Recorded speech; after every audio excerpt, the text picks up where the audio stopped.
Hello, and welcome back to A Mental Break. I'm your host, Taylor Simpson. This is the first in-person episode of this season, which is sick. Today, as you can see on my bed over here, we have my lovely friend Tom as my special guest for this episode. Tom, how's it going, buddy? Fantastic. I feel very special to have been gifted the privilege of being here. Thank you for having me. Yeah, man, of course. So Tom, for those of you interested in why he's here today, Tom and I became friends fairly recently, I think. Was it this year or last year? It was in February. It was the Mad Folk show that you guys... The Mad Folk show, were that's on right. before, Yes. And we hit it off quite well. Of course. Yeah. That's why I'm here. Yeah, so I was playing a show with my band downtown in February, as Tom said, and you were there for Mad Folk, right? Yes, I was shooting for Mad Folk. Mad Folk. Yes. And are you like close friends with Mad Folk, or? Yes, so their backup guitarist, Nick, and producer, he's one of my closest friends, yes. One of your buddies, yes, that's right. So you were there by extension of him and know the guys? Got it. So yeah, and we were opening up for Mad Folk that show. Tom and Nick came over and they were like, yo, you're fucking sick. And I was like, thank you so much. And yeah, the friendship blossomed from there. Just a vibe from then on. Yeah, dude. And like, you've come on and shot more of my shows. Yes, since indeed. then, which has been awesome. Yeah, and it's just been great getting to know you better. And he's also an artist as well. I'm going to say that right now. He's got great songs. Would you say you're like hip hop? Is that right to say? Or? I would say a rapper is probably the best way to classify me. Like, okay. If as genre, I think like pop rap is the best way to go about it because pop rap. It's a lot of it's like very like pop production, and I have pop melodies, but at the same time I spit. I'll be spitting. Okay, in there, so. I've heard you rap in like some of your clips. So like I know you can rap. I just wasn't sure like if that was like the all encompassing thing that you do, or because I've heard you do like more like softer stuff too, right? Yeah, it's the daily battle of trying to figure out how to brand yourself. What genre do I do? It's not easy because I can and like to do so much stuff. So yeah, and like I've also seen you pick up an acoustic guitar and sing songs like that. So it's like it's good to be versatile though. No, especially in today's industry, it's important, especially as someone who produces as well. It's versatility is something I like to try and pride myself in. But yeah, rap is definitely where my passion lies. I feel like it's where like most of your strengths are. When it comes to my own stuff, yeah, that's where I kind of naturally are drawn to, and yeah, no, hip hop is sweet, dude. Well, yeah. So Tom's an artist. He's also an amazing photographer, as we were talking about. He does great work. If you've seen my Instagram, you can see most of his clips around there from the last couple shows. He's done some sick reels for me, some TikToks and shit like that, some video clips. Photos as well. Like, yeah, this guy fucking kills it. And well, you put on great shows for me to kill. Hey, thank you, man. Thank you.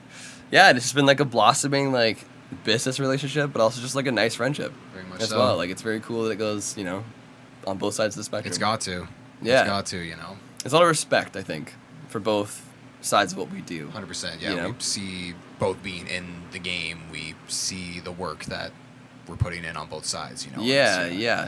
And I'd say it's like, I've only known you for a couple of months now, which is crazy because it feels like we've been friends for a lot longer That's so than gnarly, that, right? Yeah. So just over 5 months at this point. Jeez. Right? Yeah, but even that's just like what? What do you mean that was 5 months ago? So gnarly. But I would say it's like I just always have like a strong connection with people that are in the arts.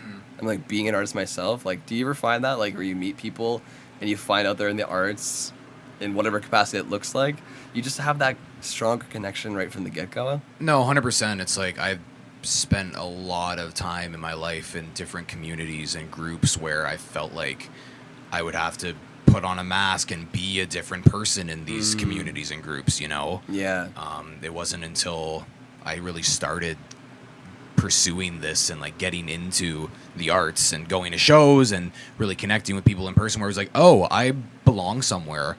I don't have to put on a facade here. Like I can just be me, and that's okay. Mm-hmm. You could be a bit more open and vulnerable. 100%. That's kind of what this whole community is built on, isn't it? Like expressing yourself in whatever way that shape or form takes, right? The foundation of it is, exactly that. For those of you that know, Mikey's here too. Yeah. Making a guest appearance. Mascot. But yeah, I'd say like our friendship is built off of passion for what we do, I think. Very much which is so. cool. I like that. Which is a strong place to start. Right? Sure, like that's a good foundation block to move from there, you know? Very much so. But yeah, so that's kind of how Tom and I know each other. And I just want to thank him right off the top for coming on the pod, dude. Of Like, course. I appreciate it. Goes both ways. Happy When to be here. I asked Tom, he was like, yeah, dude, of course. I will about it. I was like, Come on. sick, bro. Come That's on sick. now. Yeah, no, I said I appreciate the support. But yeah, that's a little bit how like we know each other. Mm-hmm. But for those listening and watching the pod, hello. Yes, we have video for him too for the audio listeners. Crazy. Check it on YouTube. Yeah, for those like listening and watching that want to know a little bit more about you, and because you're the guest on the show today, just give the people a little bit more about yourself. So I am a upcoming independent artist / concert photo videographer from a little town called Brantford, Ontario. If y'all know who Wayne Gretzky is, the greatest hockey player of all time, then you will probably know where that is. But if not, then you probably won't, and that's okay. It's not Brampton. It's not Bradford. It's Brantford. That's where I reside. So it's like an hour north of London, right? Yeah, just about. Just about.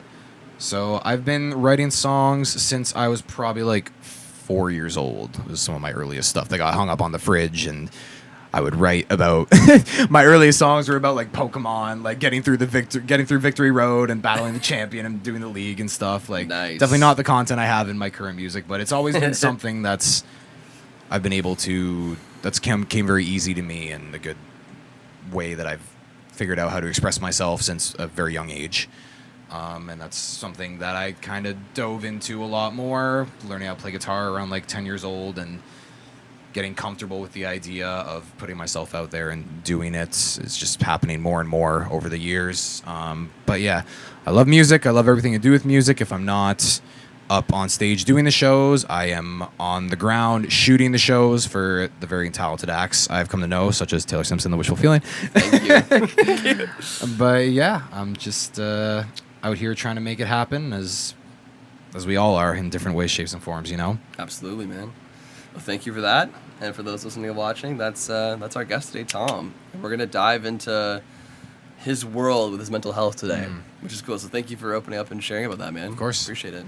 It's a conversation that needs to be had, Absolutely, man. Thank you for seeing that as well and for supporting the cause that I'm trying to fight here, and like. No, it's good.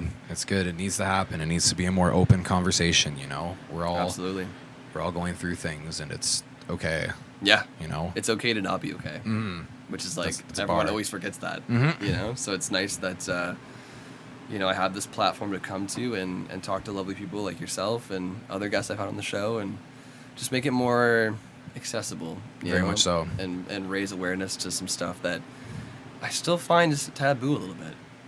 Which is weird because it's like it's 2023. We just went through like some of the worst years of our generation, and people are still afraid to talk about it. It's like, what the hell?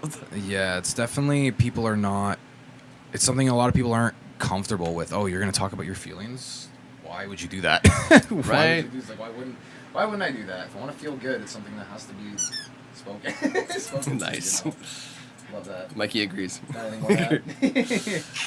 No, I totally agree, man. And like I actually said in the last episode with Alyssa, the world that I want to see, I don't know when this is going to happen, but I want to see this eventually, is a world where I run into you at a coffee shop, downtown, outskirts, where it doesn't matter where. I go, hey, what's going on? You're like, good, man, good. Like, how are you doing? And I can openly and freely say, not great, man. Like, I'm good, just tired. Someone's so scared of that, right? Like 100%. And I get that, like, you don't want to take, like, too much time out of your day or maybe you're in a rush or whatever. Like, that's fine. But, like, I just feel like it's become such a societal, like, ingrained thing to be like, hey, how's it going? Good. How are you doing? Good. Okay, bye. And then that's it. That's the end of the exchange. What did that do for anybody, Right? What like, was there to gain from that? Surface level. Like, where's the connection there? Like, I want to get to a world, especially with the mental health world, where it's okay to be like, I'm not doing great today, man. I had like a fucking anxiety attack. I had a depressive episode. Like, I'm going through it. And that's okay. 100%. And the other person can at least understand. They don't have to fully get it. They don't have to, like, be depressed themselves or going through anxiety themselves. Yeah, to, like, because in a sense, no one's going to fully understand what you're going through. Of course. Right? Like, everyone's world is different, and I understand that, obviously. So, like, I'm not putting the pressure of the world to, like, be like that. I'm just saying, like, I want to get to the level of the world where, like, people are just more understanding. and like they don't cringe at the fact of me answering the question that they asked me properly and not just what we've been told to say. Oh, you just told me how you really feel. Cringe. Like, you know what I mean? Like, oh, I didn't ask this deep of a question. It's like, you asked me how I was. You should have just said you were just tired. And that's it, and then walk away, you know? Like, I don't know. But yeah, that's the world that I want to see. No, but a lot of good will stem from people just being more open and okay with just not being okay all the time, you know?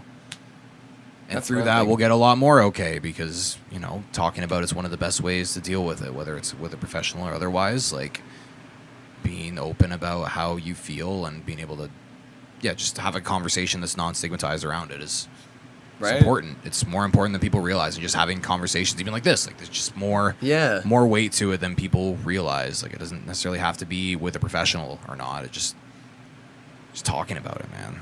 It starts there and it builds. 100%. Right? It has to start somewhere. So, hey, it starts right here, Tom. It starts right here, Yes, Tom. sir. Making things happen. All right, that being said, I always ask my guests this. It's important in, this day and age to ask for consent and stuff, especially when it comes to the subject matter, obviously, of mental health. And I never want to force anybody to dive into something they're not comfortable with talking about. So I always ask my guests, how are you feeling today? Are you feeling comfortable in this environment with me, with Mikey, to elaborate a bit further about your mental health? You know, I wouldn't have felt okay with it if Mikey wasn't here, but now we're feeling good. We're feeling nice and chill. Some good conversations before podcast as well. But yeah, I'm feeling good. It's a very comfortable space you have here. Very genuine person to talk to right in front of me. So feeling good, coming off of a very, very good trip with some family and some music and I'm just feeling really good and whole right now. So Good, a man. very good place to talk about whatever, open book, you know? Cool, man. So you're comfortable to talk about mental health today? We're chilling. Sweet. Hear that, everybody? He's good. Consent. He's good. Okay, man. Well, let's get into it. My first question for you, Tom, is what mental health struggles or illnesses do you deal with? So there's not necessarily a diagnosis of anything. That's okay. And that is okay. I was going to say, that's fine. Totally valid. Right now, a big thing for me, as a freelance creative, definitely some anxiety just around the next step always. When's the next paycheck going to come in? When's the next job going to come in? What am I doing next? Looking through job boards and dreading just the thought of having to go back to something that's normal. It's definitely an uncomfortable place to be in. Yeah. Being freelance, but the reward is getting to do what you want to do, but that doesn't come easy. So definitely coming back after a big trip too is just kind of figuring out the next steps. I've gotten a lot better at adopting the idea of, okay, things happen as they're supposed to and what is meant to be will. But that doesn't mean sometimes I'm not like, bro, I don't know. I don't know if that job's coming up. Yeah. And the anxiety of getting paid for jobs you've already done too is a whole other thing, and having all these outstanding fees. And that's a big one right now that's not very present, but is definitely present. Mm-hmm. It's not something I can let overtake me if this is something I want to continue to do. Right. But it's something you can't help but think about, you know? Yeah, for sure. So that's definitely a big one right now. Like a big one right now. Yeah, I believe you, man. Mm-hmm. But other than that, we're doing pretty good, feeling like myself, which is not a thing I felt for a while. I don't know if you would call that disassociating or just personality disorder in a sense, but there was just... Maybe like imposter syndrome? I think that's a good way to describe it. That's a good way to describe it.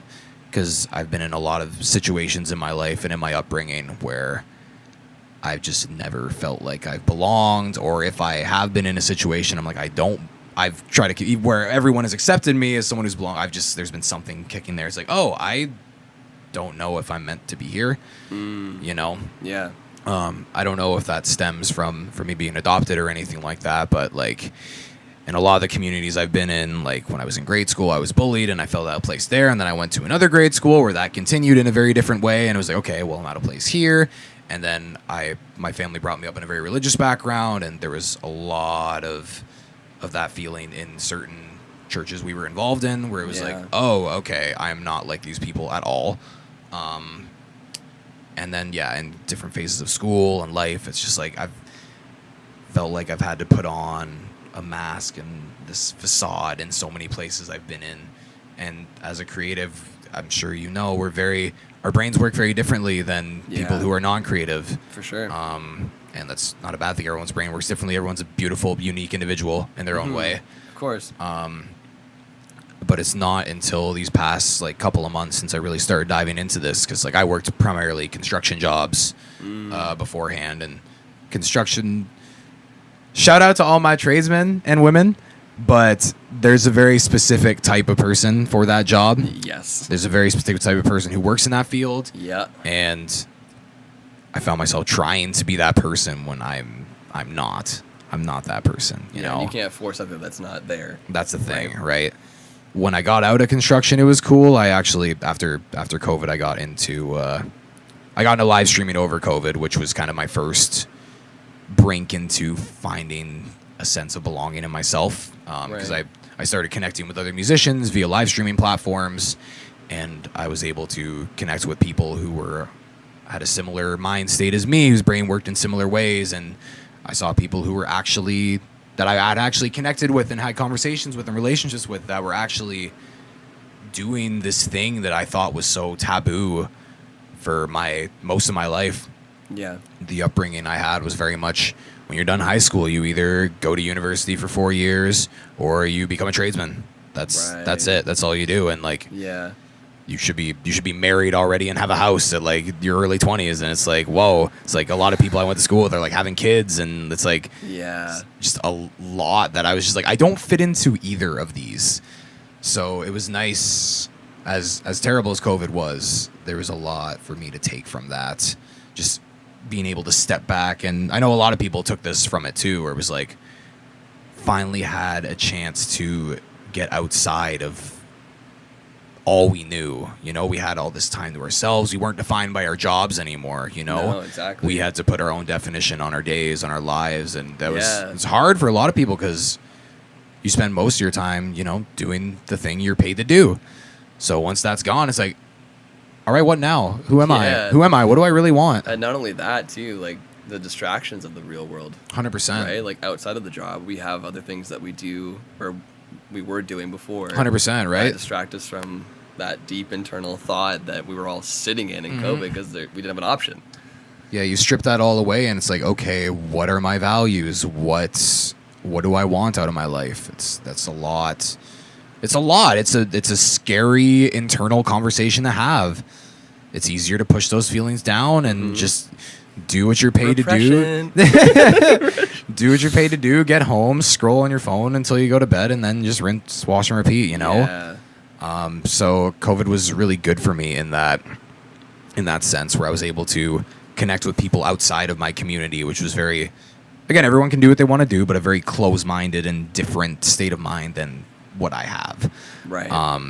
So it was nice to see people doing it, and it kind of gave there was some proof in the pudding there. It was like, okay, like this is something that's actually possible to do in so many different ways.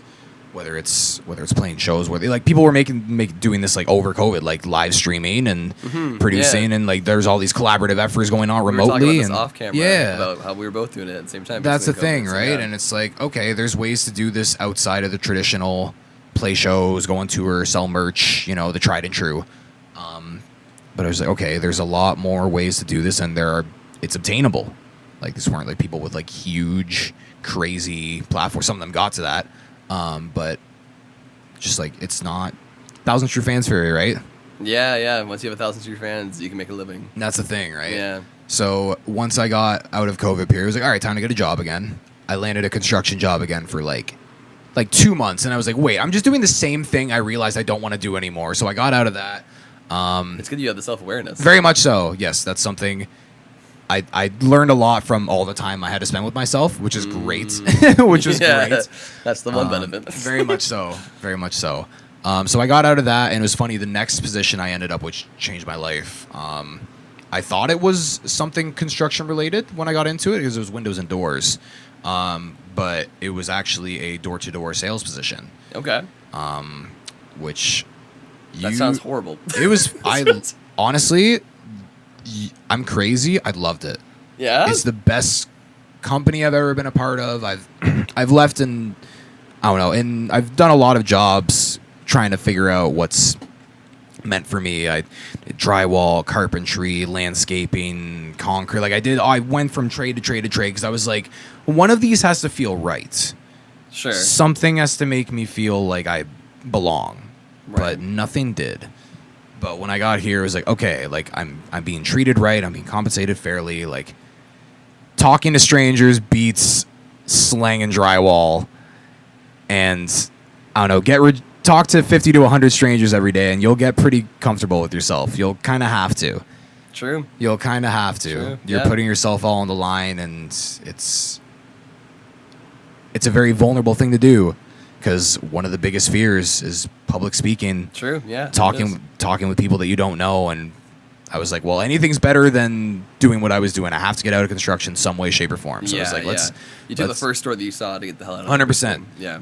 And that door was literally selling doors. Hey! But yeah, so that really did a lot for me. It gave me a lot of confidence in myself. Mm-hmm. And it was like it's okay to be myself, because when I was doing this, I wasn't putting on a facade for anyone. I was just going to doors, having conversations with people, like really trying to just have a genuine conversation with people. Sure. That was kind of the start of it, and it was like, okay, Yeah. people rock with this. People are okay with this, with me just being me. So that was kind of the start of, okay, maybe there's not something wrong with me.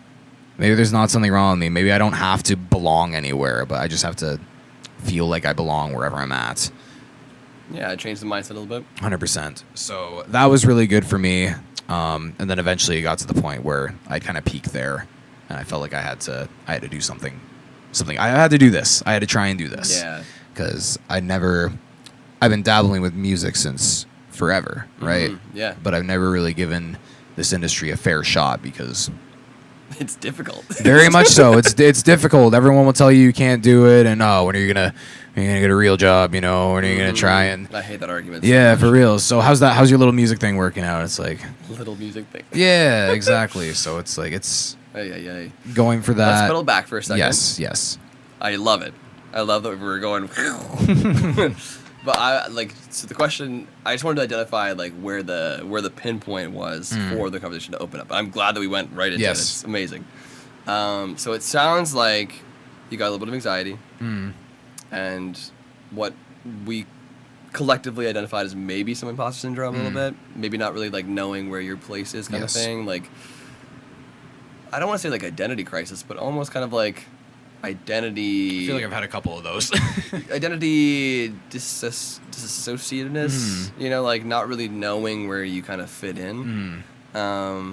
Is that fair to say? Like that's kind of like Very much so. the top two mental health. And it's cool to have you kind of try and define it, because it's like I don't know how to define how I feel sometimes. Well, yeah, I mean, I think like I'm not a therapist. I don't claim to be one, but like I feel like that kind of comes out of these kind of conversations, right?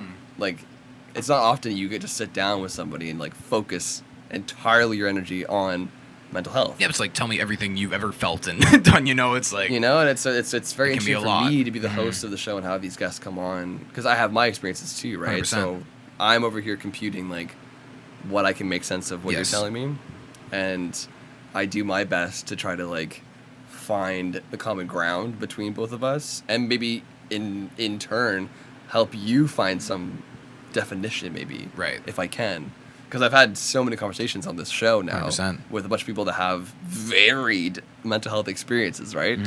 So I've learned a lot from that, of course. So like, and what I say isn't the end all be all. Obviously, I'm not a fucking therapist, I'm not a doctor, I'm just a guy who also suffers from mental health. This is not financial advice. You don't listen to me.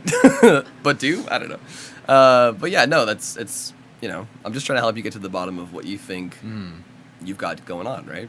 And so it sounds to me, of my best interpretation of what you just told us.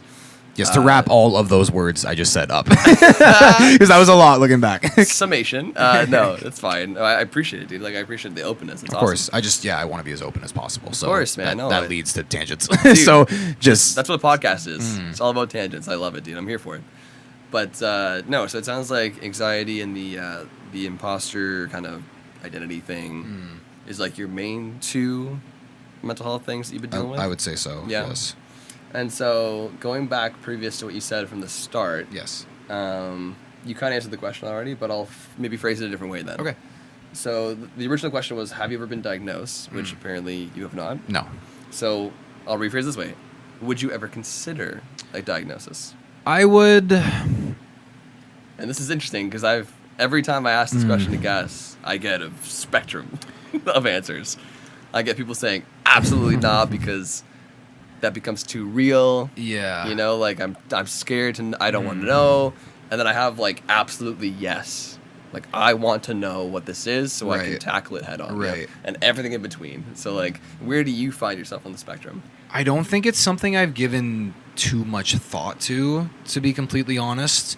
Like, I just feel like a lot of what I've been through is just, like, necessary, necessary feelings for me to have for the different positions I've been in my life. That's fair. I don't know what a diagnosis would really do for me in a sense. Right. The idea of therapy is dope to me. Just Yeah. gaining more emotional intelligence and knowing why I feel some of the things I feel and why I Absolutely. do and continue to do, have done and continue to do some of the things I do.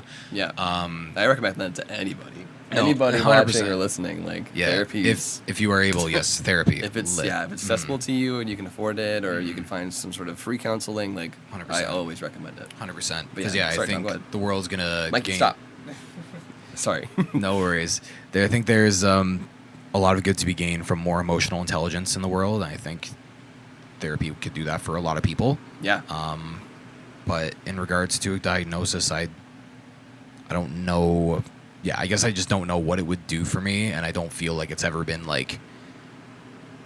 I don't think it's ever like hindered me enough to the point where I felt like I've needed to chase a diagnosis or something to deal with it. Right. If that makes sense. Yeah, totally. I think that's kind of where I stand on that. It's nothing crazy, no crazy stance or nothing. Just not Yeah. anything I've felt necessary in my own situation. I understand that standpoint for sure. It's like you're kind of. I mean, you kind of self-identified it anyway, so like you know what it feels like to you. And I always say like that. You don't need a diagnosis for it to be valid. 100%. Like whatever is valid to you, Right. is what matters, right? No one's gonna understand how I feel more than me, you do, right? You know? Exactly. And so, like, if that feels like to you that it's anxiety, that's what it is.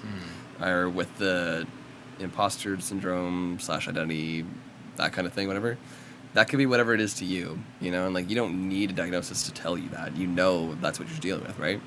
So anybody out there that feels like it doesn't make you less of a person, Right. that you have a diagnosis or not.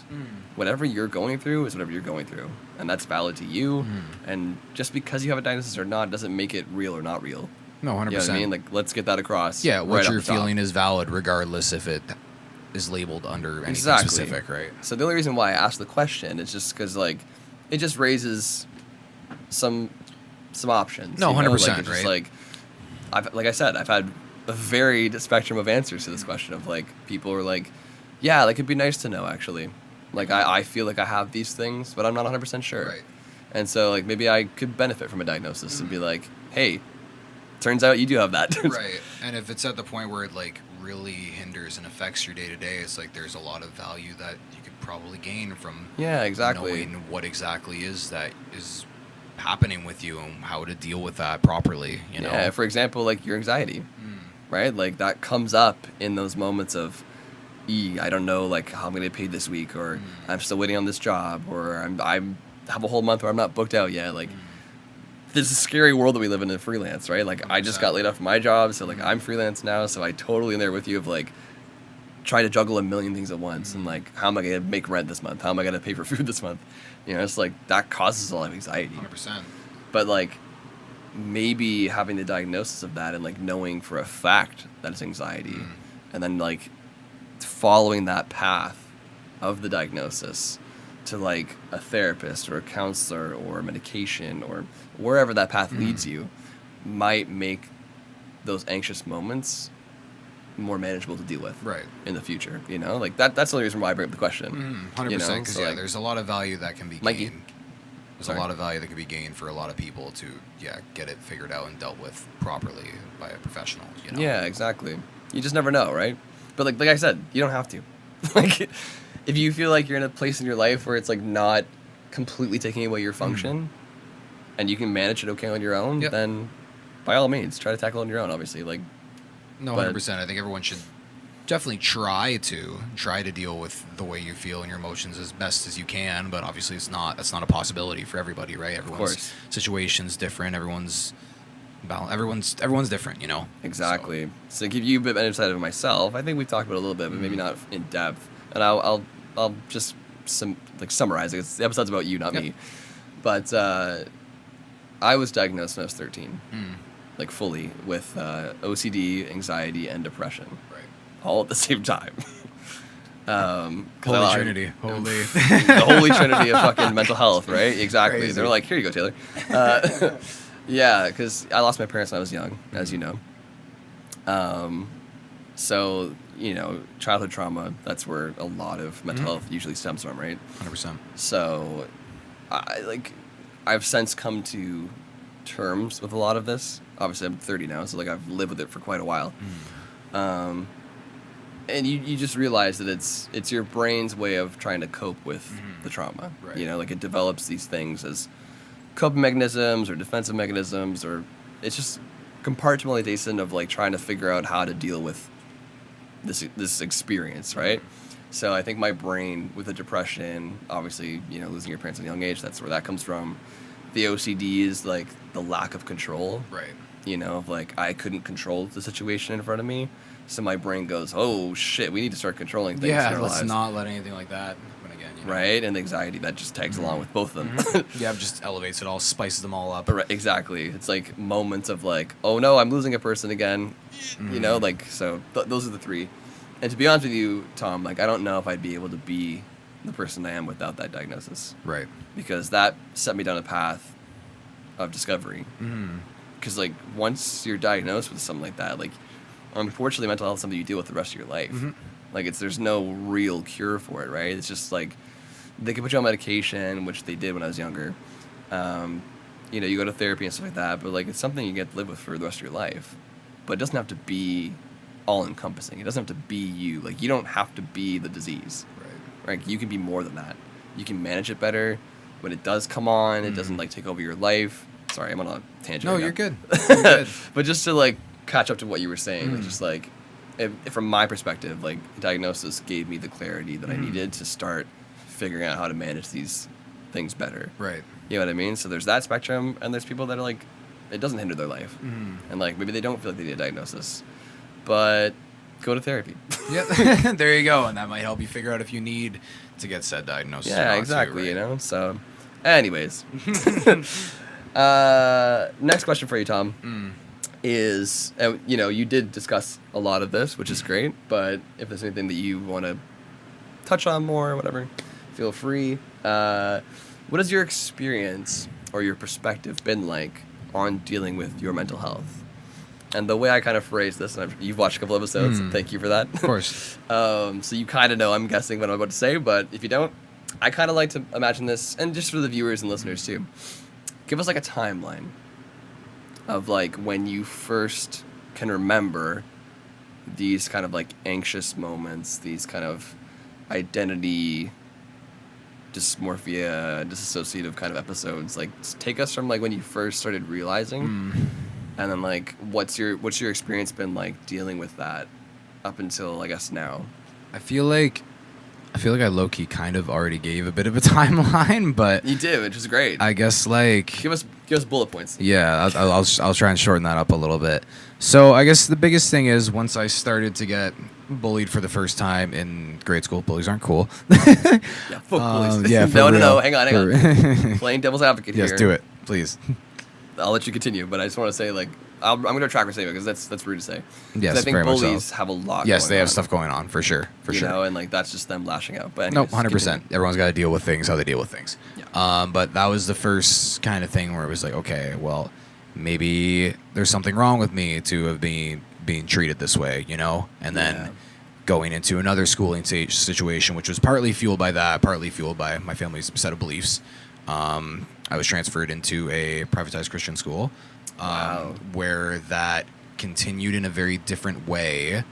It didn't follow me, quote unquote, but it was just confusing to have it happen again and on a larger scale for people that are supposed to be so loving and God-fearing and just to be, I don't know, to be so mean to the new kid, you know? So mean to the new kid. It's like, okay, maybe there is something, maybe there's something wrong. Maybe I really don't fit here. And I kind of got better at dealing with that as time moved on. I got more okay with the idea of not fitting in. I kind of started to embrace it at a certain point, and things got a lot easier from that point. Okay. But yeah, that was kind of the start of it, I guess, in grade school. High school, nobody knew who they were in high school, but I think I didn't try and have the conversation with myself. I was like, okay, people start to like me. We're kind of chilling. Led to I got a lot of toxic relationships and stuff, which did not help my situation at all. Right. But people liked me, and that's once I kind of got that feeling, I was like, okay, this is what matters. This is what matters now. I was at a point where I didn't fit in, but now I'm kind of have people that are starting to be okay with me in fitness. Like, let's chase that. Let's do what I need to do to make sure that there's more of this. Right. More of this. But that doesn't lead to anything. That doesn't lead to anything. That leads to more of the imposter stuff that I'm talking about, right? Like hanging out with people I wouldn't usually hang out with, but they're cooler people doing things that my parents didn't raise me doing. I had no interest in doing, but that's what everybody else is doing, you know? So it's like this makes me cool. Right. But it was all just to fit in, that thing I wanted to do so badly for some stupid reason. I have a hypothesis. Okay, go for it. If I could Yes. interject for a second. Yes, here. do it, please. So, I'm curious because you mentioned that you were adopted. I don't know if we've ever talked about that before. No. Interesting. So, thank you for Of course, being again, open about it. Open book. Yeah. Yeah. So and this is just me talking out loud here. Maybe the imposter identity crisis you're dealing with was maybe stems from that.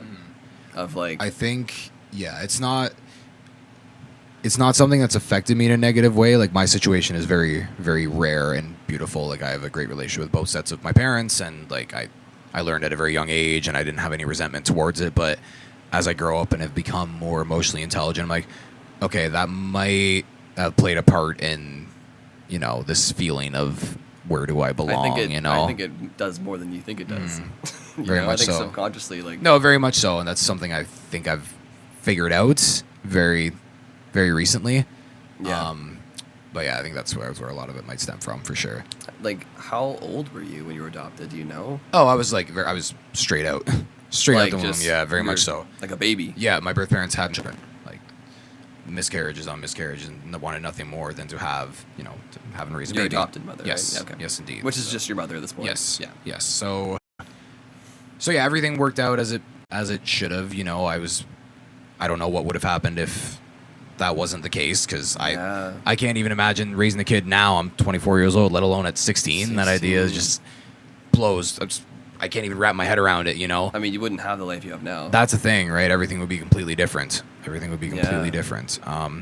So things happen as they should. I'm very grateful for my situation, and it worked out the best for everyone. Now I have a really good relationship with my birth family. When I was in Ottawa, I was staying you reconnected with yeah, them. staying with a lot of them. And it's nice to both sides of it too. Like, as being adopted kind of gave me this sense of, okay, where do I fit, and that imposter syndrome kind of thing. On the opposite side of it, when I'm spending time with my birth family, I feel like I belong a lot more so. A lot like hearing about the musicians in my family's past, and just having conversations with people that are very similar minds to me, which I don't get a lot of around here. It's like, okay, I feel less crazy. I feel like it's like I belong somewhere, you know? Yeah, I mean, like, they are your birth parents after all, right? 100%. How did you find them? Oh, it was so the way this worked out was really cool. So they still wanted to have a relationship with me, like, throughout my life. They want to see me grow up and be very involved still. Okay. So they worked out a a gentleman's agreement of sorts where twice a year since I was a baby, they would come visit in the summertime, and they would come visit like for my birthday and Christmas and stuff. While you're with your other family. Yes, indeed, and it's a very beautiful and rare thing that I'm grateful for amazing, every day dude. because it's done. That is very hard to find. 100%. Like, so I'm. Because it's usually you hear the stories of they don't want the child. That's the thing, or right? they have the child. And That's you the lose thing. Connection. You never know who they are. Right? That's the thing. There's a lot of stigma around the whole industry of adoption, and it's like it. There's a lot of horror stories about it, but at the same time, on the other end, like my situation is beautiful, and I'm so grateful for it every single day. So I didn't know that they were my birth parents until probably about like 5 or 6 years old. That was my next question. I was pretty young when I figured it out, but I was chill with it at the point. It was like, oh, these people come visit and praise me 2 times a year, and then give me a ton of gifts at birthday and Christmas time. Yeah, sure, I'm good with that. I'm good with that. Yeah. How did your I don't know how to phrase this. Is it? Can I just say adopted parents? Yeah. Is that okay? Like, Yeah, I know that they're pretty much your own dad. Yeah. But so second parents. Did your second parents approach that conversation with you? They did. Yes, my mom was like, yeah. So I think it was before they came over one time, and she was just straight up laid it out on the line. It's like, yeah. So those people that have. It's nice people that have been coming since you've been young. It's like, yeah, those are actually your parents. It's like, oh, okay, cool. Wow. Cool. It was there was nothing crazy, no big spectacle thing. It was approached very, very calmly, like no big deal. It's like, look, like this is what happens. I was chill with it. Okay. And it's funny. It's funny to the point where my adopted mother was able to have a child. I have a sister who's 19 years old now. Okay. And she, after 7 miscarriages, was finally able to have a child. Yeah. Which is amazing. Yeah. But it got to the point where they were still coming when she was in the picture, and it got to a point where she was at a certain age and knew the whole story. So she asked my mom. She's like, "Mom, who are my birth parents?"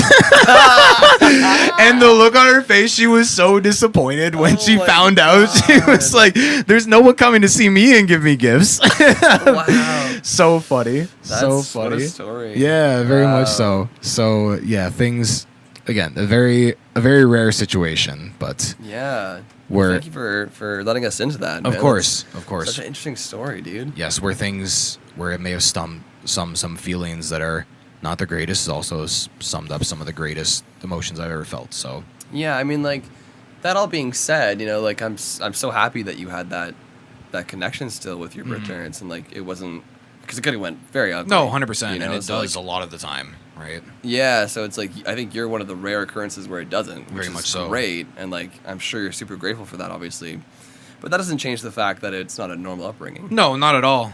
That doesn't change the fact that like it still happened. It's a very weird idea, and anyone that hears about it is like, "Oh my gosh!" Like it's just this big thing. It doesn't seem like this big thing to me, but it's a big deal to people. It really is, yeah. And I can imagine you growing up as a kid and like seeing other kids your age with their situations and being like, they're not like my situation, and that to me, that's probably where it stems from. That's another, yeah, exactly. Of like, wow, I don't belong.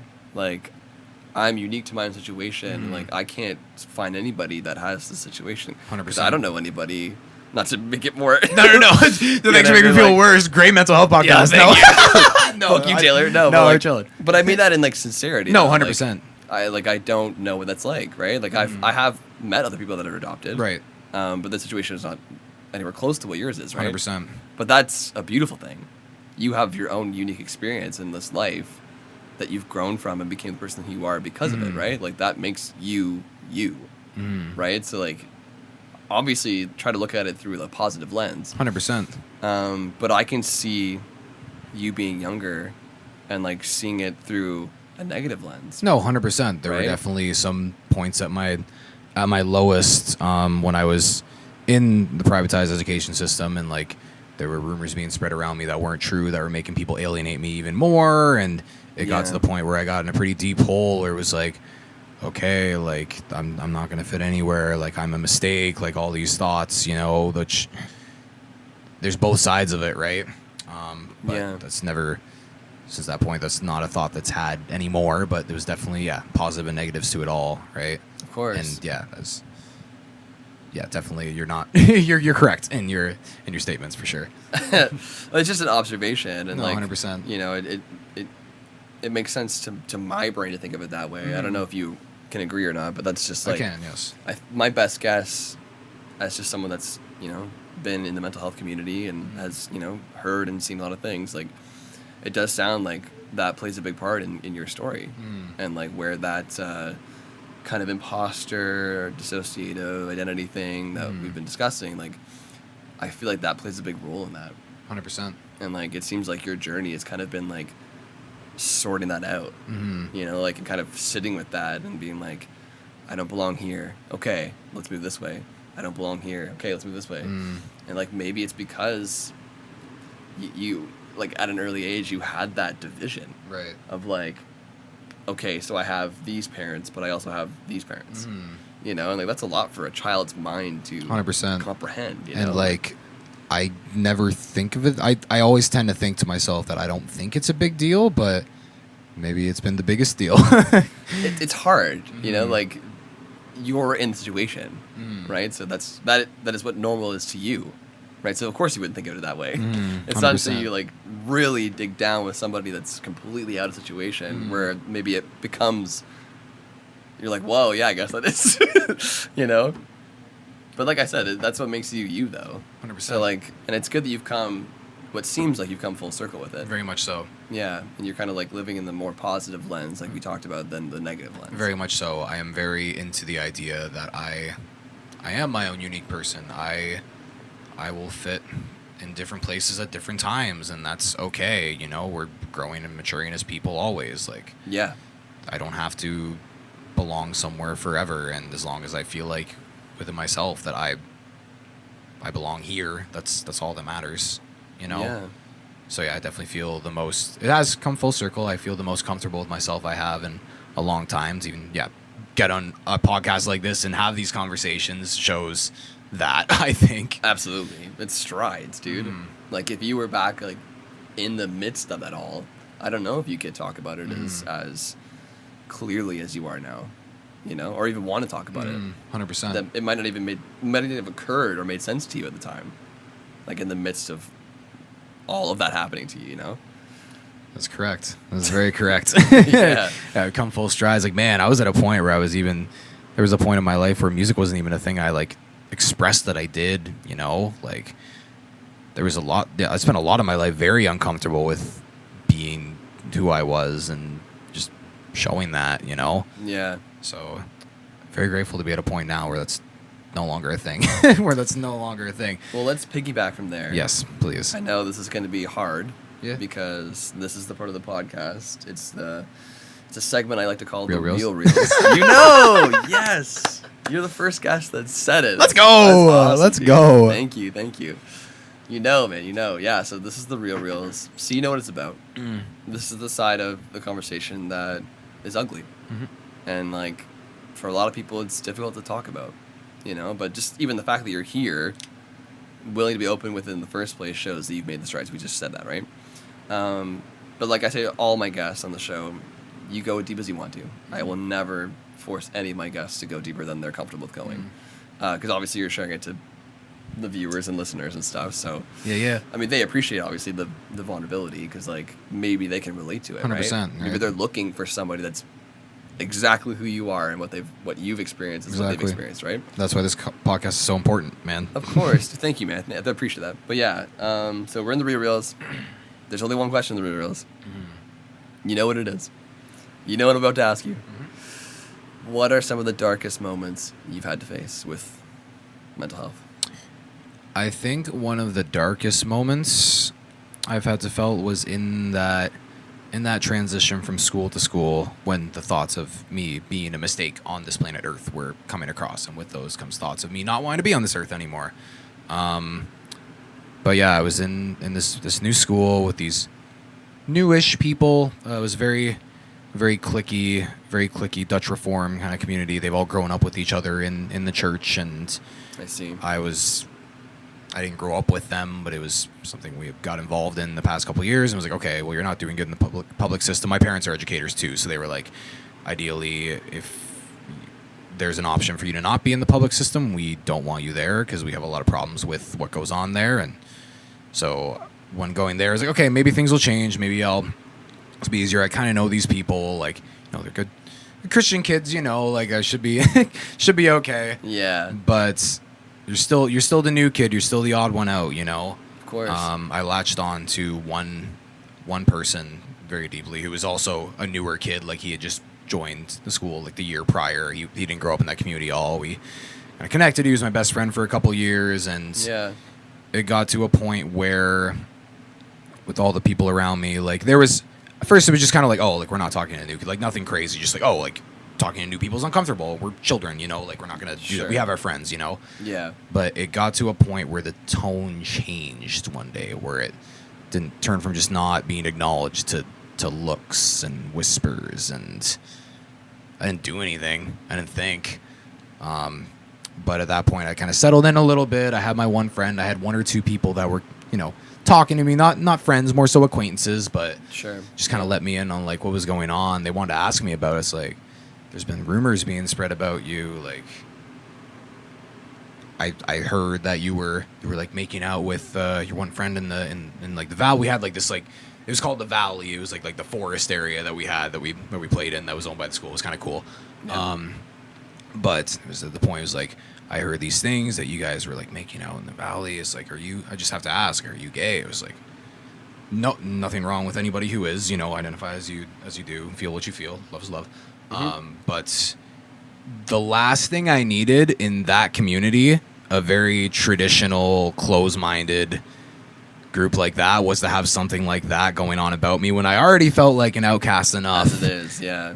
That's the last thing I needed, and I was very much in this arc of I want people to like me. This is a very new. I'm in a new place. This means a new start, a new beginning. Yeah. So maybe I can start things off on the right foot, and it was just so the opposite. So that really kind of sent me down a loop where if I can't belong here, and these people that are supposed to be so loving and accepting, it's like, where am I going to belong? Like if my parents had the choice, like, they wouldn't have had me at the time. Like, I'm not meant to be here. Like, mistake, all this. Like, no one's gonna accept me. All this spiral downward of thoughts and existentialism and all this. But that was kind of a canon event for me.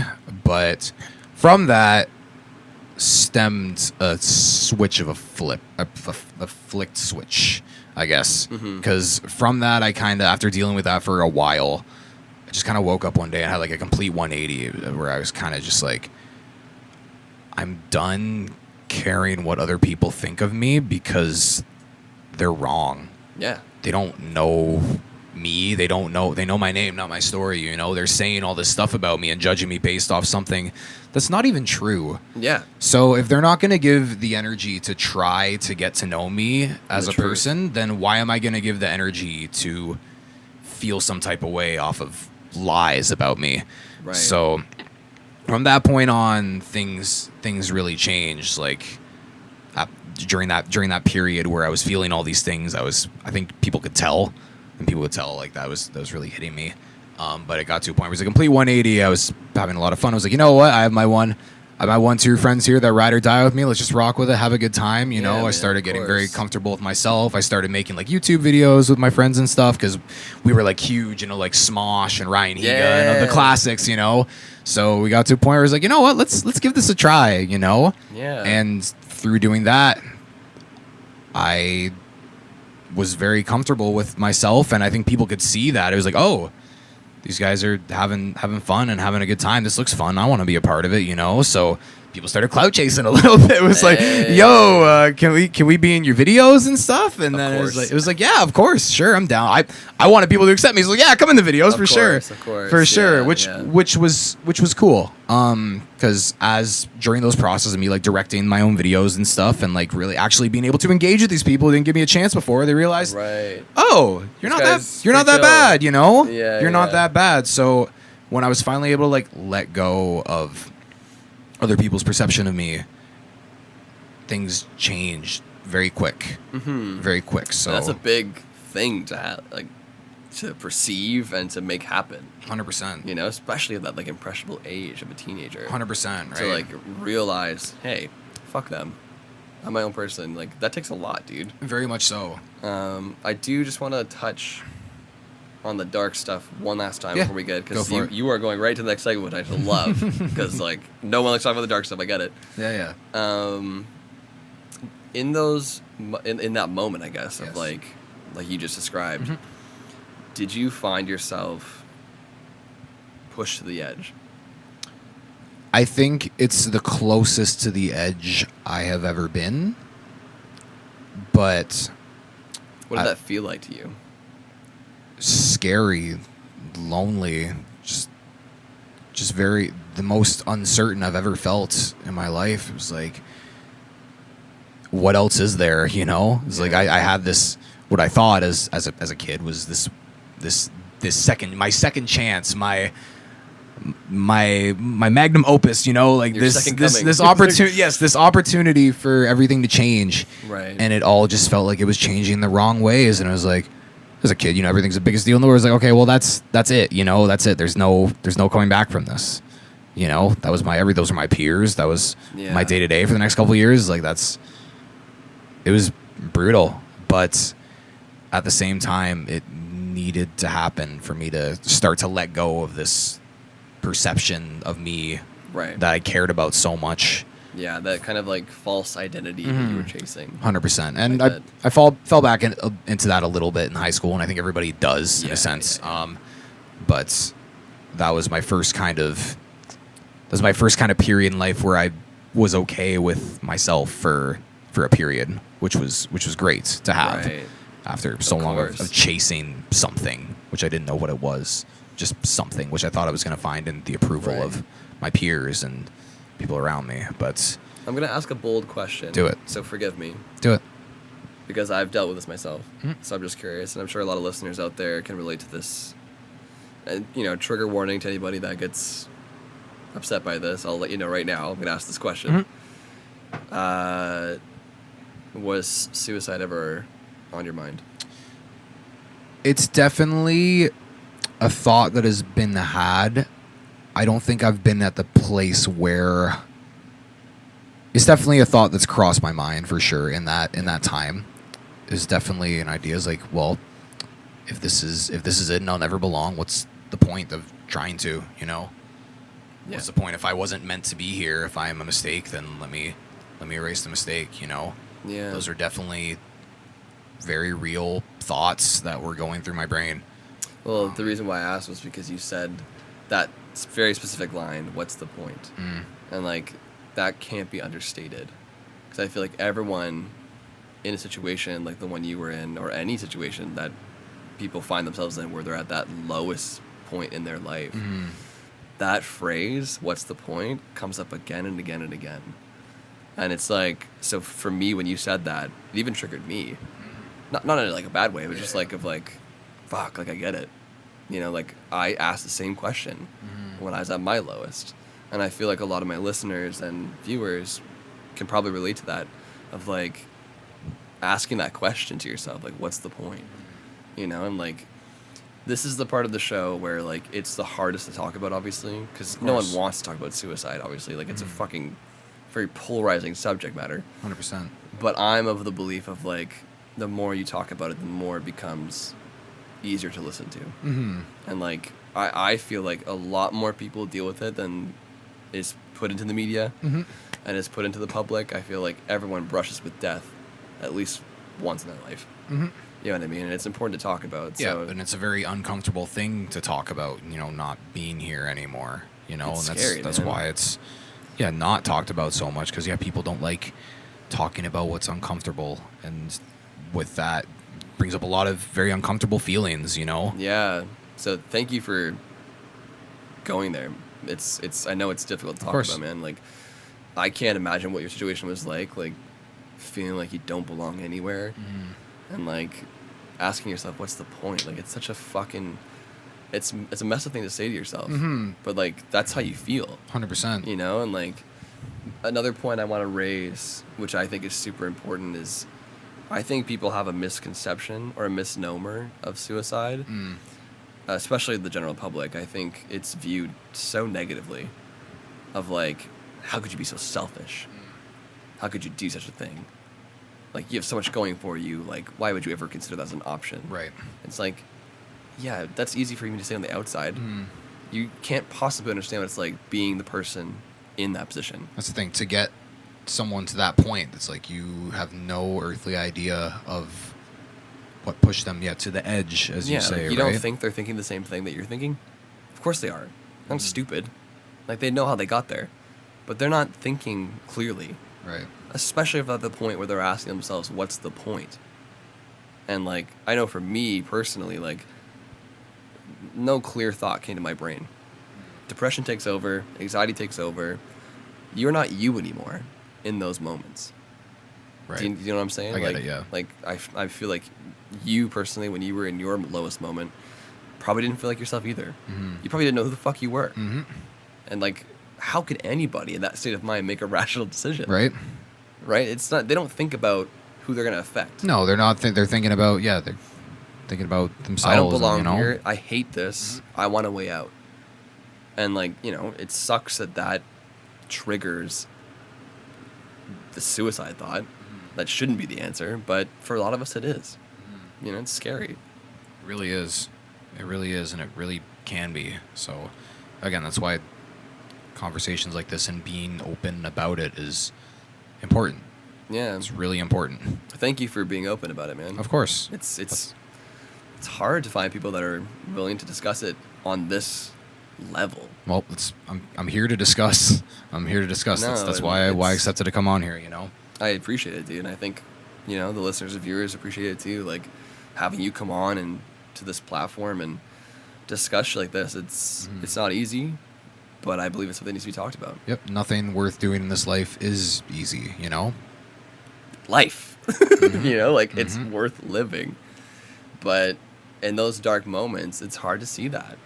So, like, if you have someone out there, I'm talking to you, I'm talking to you guys, like, that took their own life, or somebody that tried to take their own life and are still with you, try to show them compassion. I know you want to leap right to, how could you do that? Like, that's so selfish, and like that's valid to feel. You're allowed to feel how you feel about the situation, but just know that, like, that person was not thinking about that in that moment. Is all I'll say. 100%.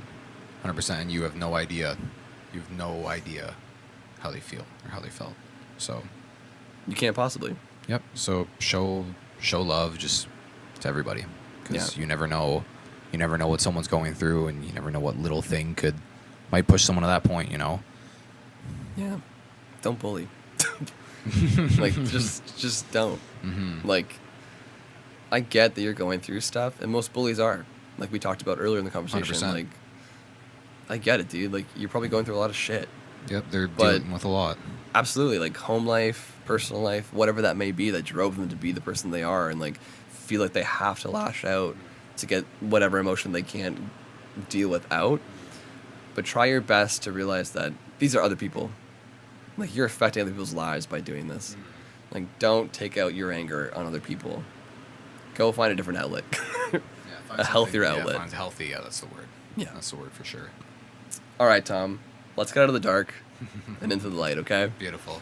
This is the rainbow segment. Lovely. You know the rainbow segment. Yes, sir. All right. Yes, sir.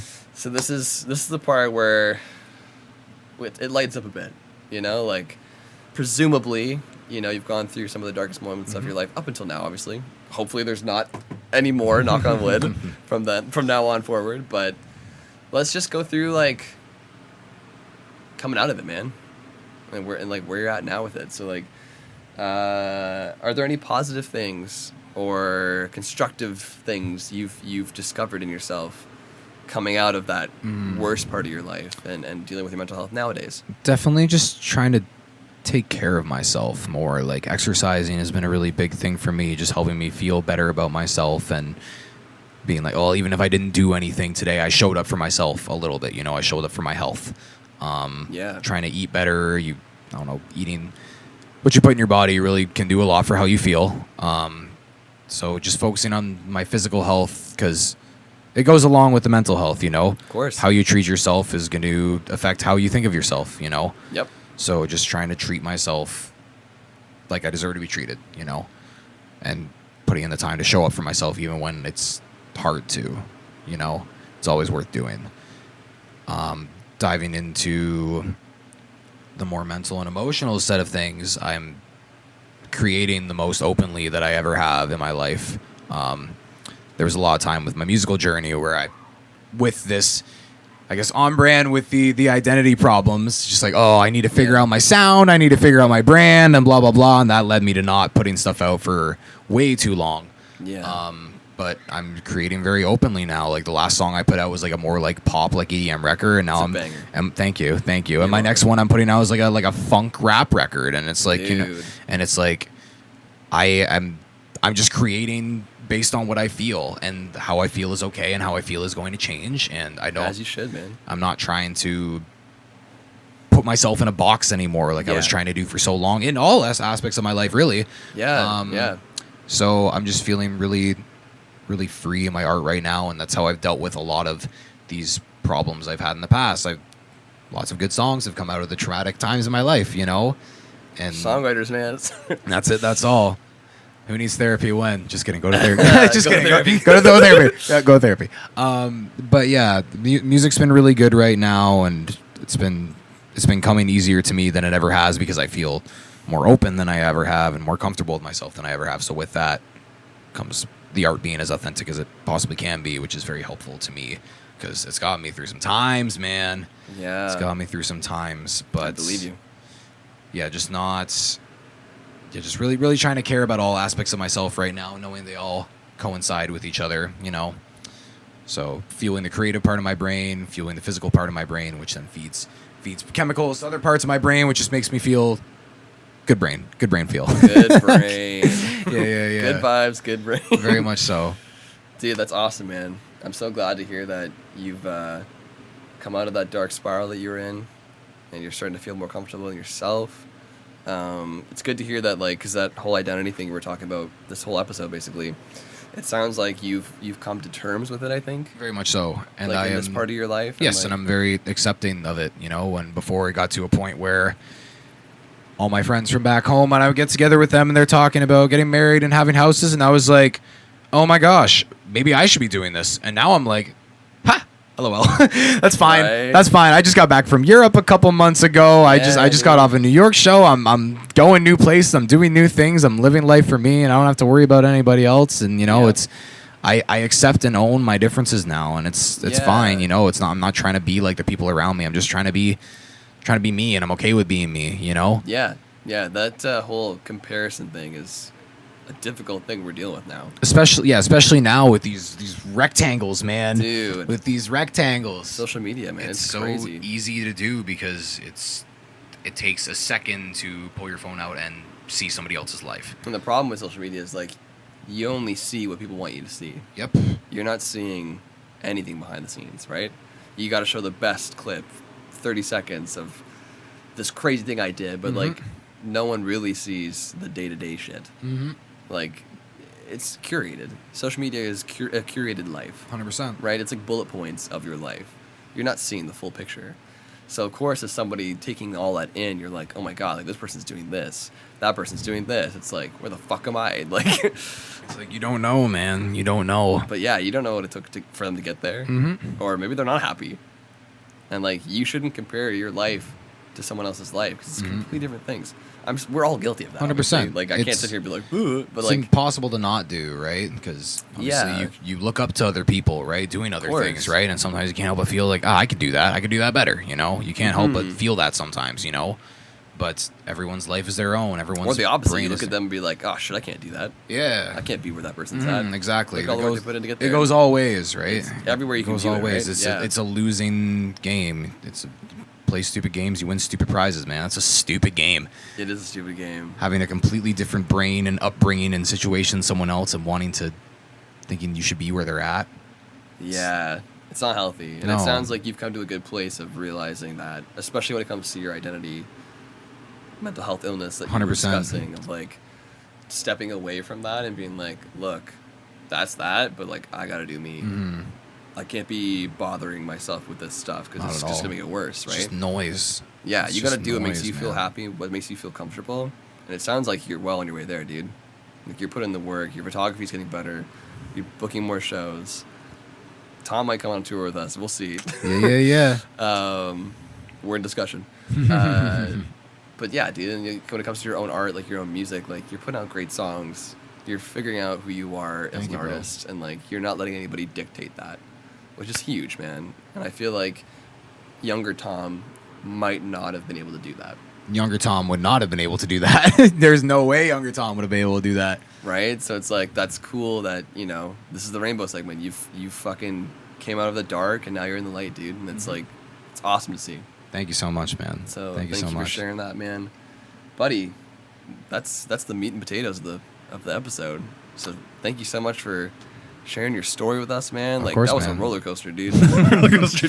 Of course, man. Well, yeah, that's what I came here to do. Again, I wanted to be an open book because Of course. the more people that can talk about the things they've been through and how they came out. The biggest thing is, I think perspective is the biggest thing too, right? It's like I look back on a lot of that stuff now. I'm like, okay, a lot of these were defining moments that made me who I am today, It's sometimes people can use what's happened to them as an excuse and let it drag them down for their entire lives, and Yeah. obviously everyone's situation is different, and sometimes stuff that's happened in your past will drag you down, and it's not something to be scoffed at. But yeah, I just wanted to come on here and just say what I've been through, no filter, because the more we can have these types of conversations openly and destigmatized, the more progress we're going to make as a world, as a society, Sorry. Dude, well, I can't thank you enough, man. And I'm sure my listeners and viewers appreciate it too for opening up today. Of course. It means a lot to all of us. I appreciate Thank you for having me. sharing. Of Thank course. you for expressing Tom's life. There's a place down the street from here on a lighter, goofier note called Tom's Dairy Freeze, Oh, no way. and it's some of the best ice cream ever. Are we going out for ice cream after this? I don't know, dude. We should. That's gnarly. Yeah. So, do you own that place? One of my other ventures, I didn't want to talk about it on the Yeah, no, podcast, but, I'm secretly an ice cream fucking entrepreneur. Like, it's a whole other thing. It's I a whole have other an thing. empire of fucking Tom's Dairy Freeze. So good, man. Well, hey, dude, the stage is yours. Do you have any final thoughts, feelings, message of hope, whatever? Do you have any final thoughts that you want to say to the listeners and the viewers? This too shall pass. What you're feeling and what you're going through, it may seem like it's forever, but it won't be. It won't be. There's high highs, there's low lows, there's lots of different stages in your life, and it may seem like you might not make it out of something, but you have the power to take yourself out of it and be open to having these conversations with the people that you care about, That obviously, if you care about them, I'm sure they care about you too, If you're going through something and you open up the discussion, you'll be surprised what you get out of it, Absolutely. You'll be surprised what you get out of it. So be open to having these types of conversations and just know what you're going through won't last forever. Well said, dude. Thank you. Thank you for that, Tom. Thank you for having me. Dude, of course, man. Thank you. Tom, any plugs? Anything you want to shout out? Yeah, so if you want to find me anywhere on the web, you can find me under the alias Tom Thomas Tunes on Instagram, Twitch, That's TikTok, at wherever. Tom Thomas Tunes, everybody. Tom Thomas Tunes. So if you want to follow me on socials anywhere, then that's where you can do it. As I said, I do release original music under the alias Tom Thomas. I have a new song coming out. It might be out by the time this comes out, but August 4th. But yeah, no. It'll be out. Beautiful. Go listen to it. Beautiful. Well, yeah, go listen to my music. Look up Tom Thomas on all streaming platforms Tom and Thomas. Tom Thomas Tunes on any of the socials. And that's it. That's me. Thank you for this. Absolutely, man. Guys, listen to me. You and you. Please go support this guy. I can't vouch for him enough. He's been just an absolute delight to be friends with. for the last couple of months, and I'm sure it'll be a long-lasting friendship. Many more months to come, brother. Many more months and moons. No, dude. Please go check out Tom Thomas Tunes. He makes banger tracks. Go check out his like photography work. If you need a photographer, hit him up. Yeah, slide in my DMs, y'all. At Tom Thomas Music, right? Tom Thomas Tunes. Tom Thomas Tunes. Fuck, I was fucked up. At Tom Thomas Tunes. Tom Thomas on everything else. Yes, sir. Tom, thank you so much for being on the show, dude. I really appreciate it. Thank you again for having me. And thank you course. for doing this podcast. This is important. This is very Just a important. little slice of pie in a big pie. Very much so. And I'm just glad to be here doing my part. Glad to be in the pie. If this were a pie, what flavor would the pie be? Let's end the pod here.